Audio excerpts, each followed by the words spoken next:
In this video, we will have a look how to add the upload button to the featured product. I'm right now here at my home page.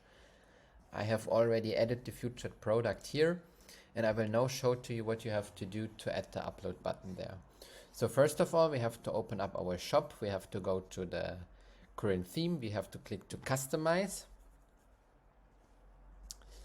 Then we can scroll down so that we will see our featured product. And what we have to do now is we have to add the app block here.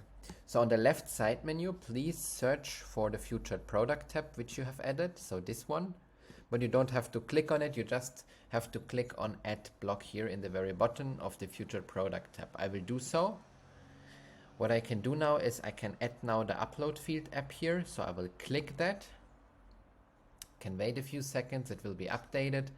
And then I can hold it clicked and move it to my desired position. I always recommend maybe to show it above the quantity selector. So we have to wait a few seconds and then it will update here.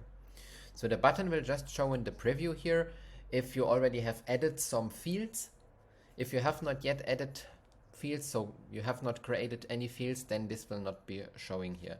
But regularly you have created already one, then it will look like this. You just have to click the save button, and then the upload button is successfully added to the featured product.